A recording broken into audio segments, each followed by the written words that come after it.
After paying off my in-laws' mortgage and letting them move into our guest house, I lost my job. I asked for a little help with groceries. My mother-in-law slid a canned soup across the table and said, "This should last you a while. Beggars don't get full plates." When I said I'd move out, my husband just shrugged.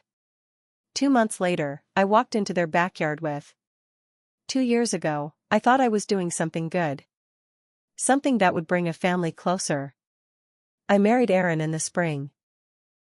We'd been together 4 years, and for most of that time, he'd seemed like the kind of man who wanted to build a life, not just live in one.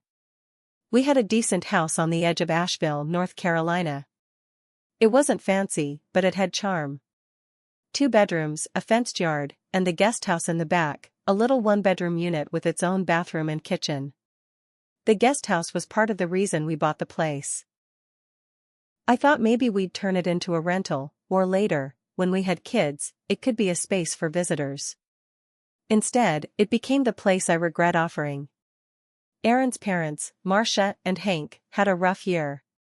Hank had a stroke, and their insurance didn't cover everything. They were drowning in hospital bills, and their home in Tennessee went into foreclosure. Aaron was stressed. He was an only child, and they leaned hard on him. After a few months of watching him try to juggle work, money, and daily panic, I told him we could move them into the guest house. It made sense, they'd be close, we could help, and it would keep them off the street. But that wasn't all. I went even further. I took $38,000 out of my savings to settle the balance on their house, which still went under. I thought paying it off might protect them somehow. At least they wouldn't owe. It didn't save the house, but it wiped their debt clean. No thank you. No hesitation from them either. They just packed up and moved in. At first, I told myself it was temporary. I tried to believe we were all on the same team. But things got ugly fast. Marcia was cold from the start.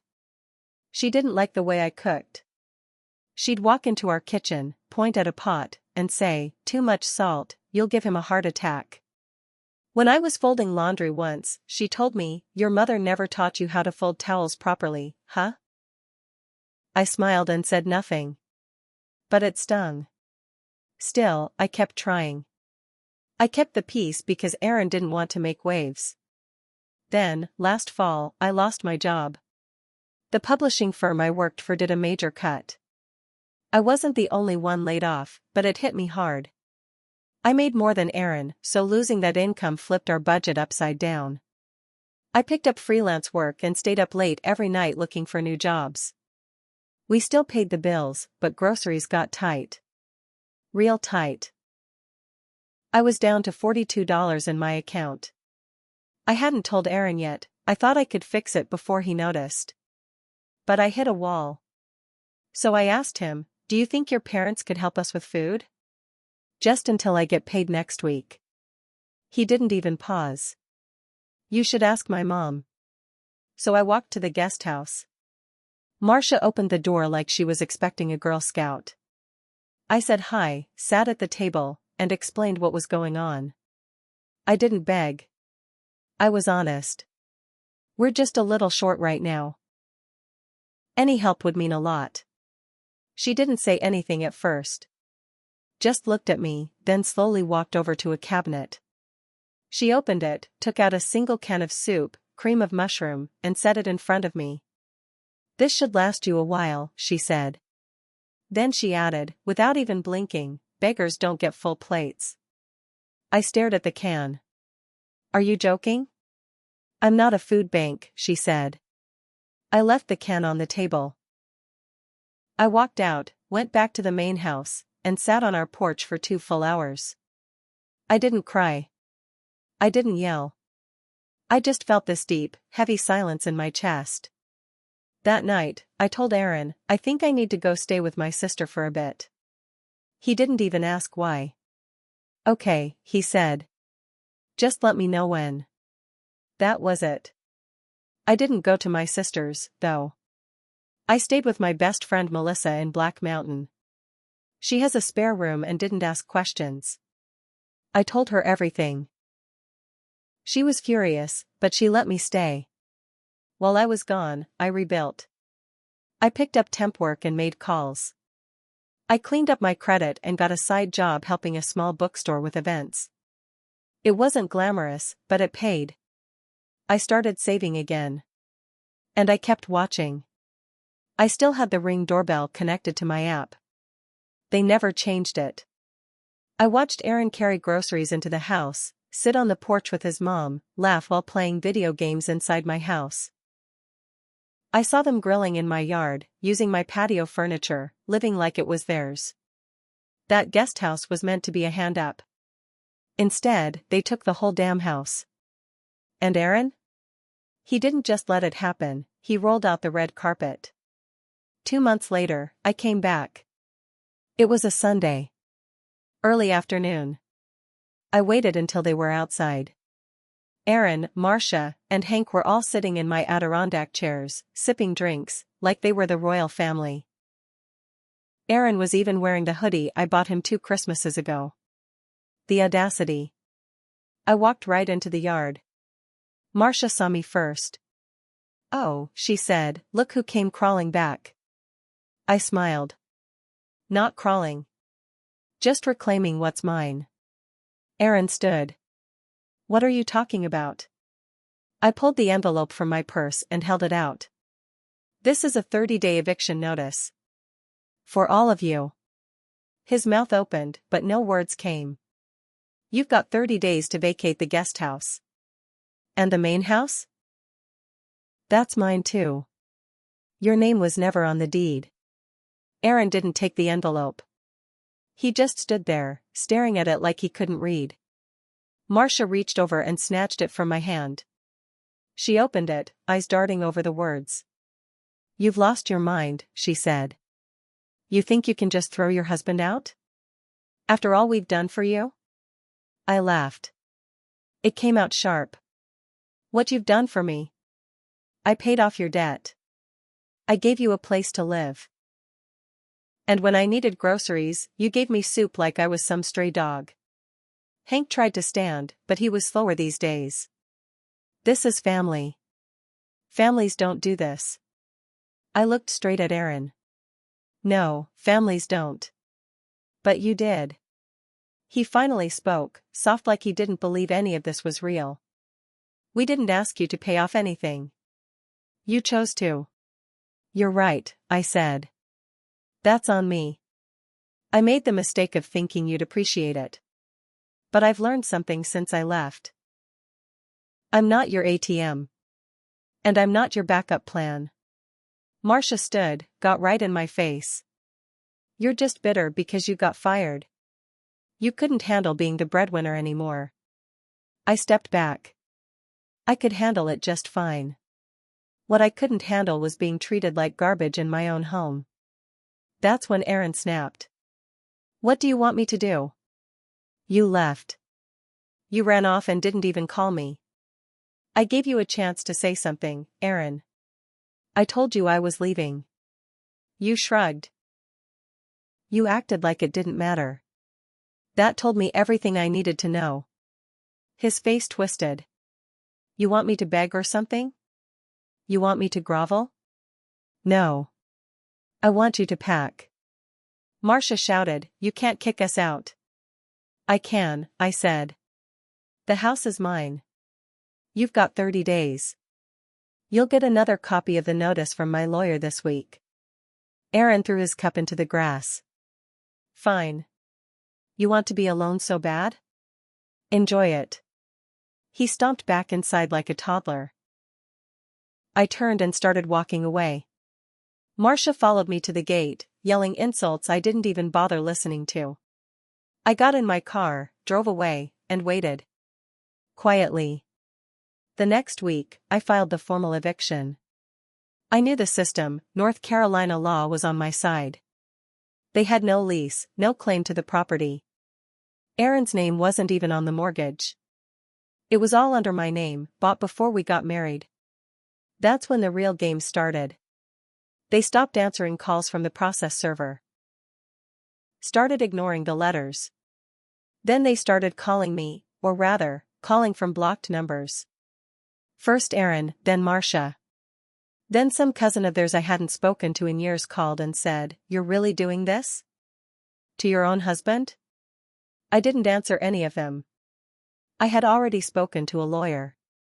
He told me it might take a month or two, but we'd get them out legally if they didn't leave on their own. But then something strange happened. A week later, Melissa called me while I was at work. "You need to come by your house," she said. Now. When I pulled up, I saw the sign on the front lawn. "For sale by owner." My stomach dropped. I ran to the door, unlocked it, and pushed inside. Aaron had emptied half the living room. Some furniture gone. A few drawers in the kitchen cleared out. I went back outside, pulled the sign from the yard, and stormed toward the guest house. Aaron opened the door, wide-eyed. "What are you doing here?" "What are you doing?" I shut the sign in his chest. "You trying to sell my house?" "I figured if you didn't want it anymore, I might as well." "You figured? You don't own this house, Aaron. You don't even pay rent. This isn't your call." He didn't say anything. Just stood there, blinking. I walked past him into the guest house and grabbed every drawer I could open. Sure enough, all their clothes were packed. Bags by the door. "You were gonna try to sell my house and run?" "I was just testing the market," he shouted. "You left, you gave up." I turned and looked at him, dead in the eyes. "You're going to wish I stayed gone." That night, I didn't sleep. I sat in Melissa's living room with a cup of tea, watching the video feed from my Ring camera. Aaron was pacing. Marcia was on the phone with someone, probably another cousin or maybe a real estate agent friend. They looked rattled. Good. They should have been. The next morning, I went straight to my lawyer's office. Told him about the for sale sign, the missing furniture, and Aaron's little stunt. He didn't even blink. "We can file for a restraining order," he said. "You'll need to show up with proof. And we'll put a stop to any attempt to sell the property. You're the sole owner." I filed it that afternoon. 3 days later, I got a call from a neighbor I hadn't heard from in months, Mrs. Lerner, across the street. "Hey sweetheart," she said, "I didn't want to get involved, but I thought you should know. Marcia's been telling folks you ran off with another man. Said you abandoned the house." I almost dropped the phone.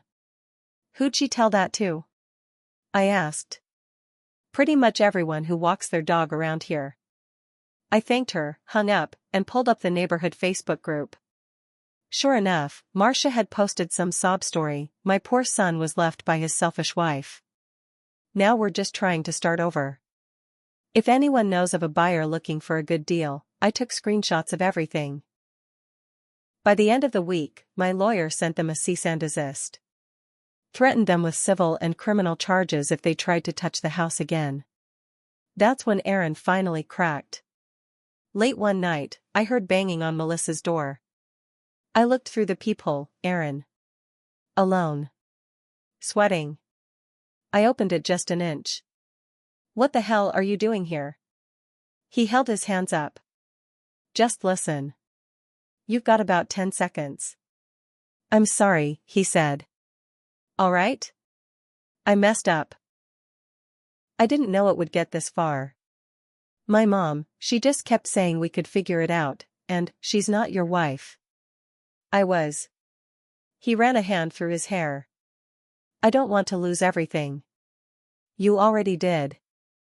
"I'll leave," he said quickly. "Okay?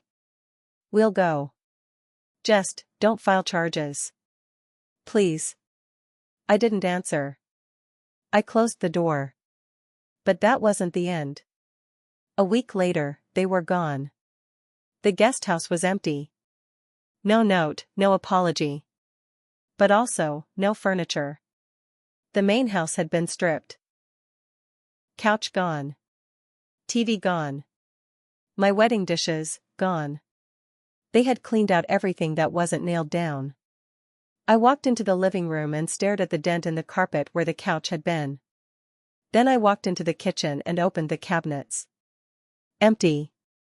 They didn't just move out. They looted the place. I stood there in the middle of my kitchen, staring at the empty space where my grandmother's dishes used to sit. My hands were shaking. Not because I was shocked anymore, but because I was done. Just done.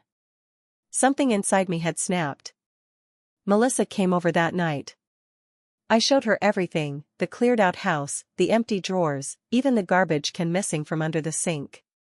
"You gonna press charges?" she asked, gently. I nodded. "Yeah. Every single one I can." The police came the next day. I showed them my inventory, receipts, pictures. Thank God I'd taken pictures for insurance. I handed over the ring footage too. They opened a report and called it theft. The officer said if Aaron or his parents had sold or pawned anything, we could go after them. I gave them my full permission. It didn't take long to track some of it down. A pawn shop 2 towns over had my living room TV and Aaron's Xbox. The guy behind the counter still had Aaron on security footage from 2 days after they moved out. That was enough for the cops to file formal charges. 3 weeks later, Aaron was arrested for theft and property damage. Marcia was charged too. She'd signed the sale slip at the pawn shop. I showed up in court with my lawyer. Aaron looked wrecked. Eyes sunken, hair greasy. Marcia sat 2 rows behind him, still holding that tight, smug look like the world owed her something. When the judge asked if I wanted to speak, I stood up. "Your Honor," I said, "I gave them everything. I gave them a home, food, money, even my peace. They repaid me with insults, lies, and theft. I'm not here out of revenge. I'm here because people like this don't stop until someone makes them." The judge sentenced Aaron to 60 days in county jail with probation afterward. Marcia got 40 days of community service and a fine. Hank avoided charges. He'd stayed out of the transactions. After court, Aaron tried to talk to me in the parking lot. He said, I didn't know how to stop her. She just kept pushing, and I didn't know what else to do. I stared at him for a long time. "You had a choice. Every step of the way. You just picked her." He looked down, nodded, and walked away. That was the last time I saw him. The house was empty and cold for a while. I didn't move back in right away. I stayed with Melissa until the place felt like mine again. I learned something through all of this. I made my own mistakes. I gave too much. Trusted people who saw kindness as weakness. I thought love meant giving everything. It doesn't. Love means having boundaries. And self-respect.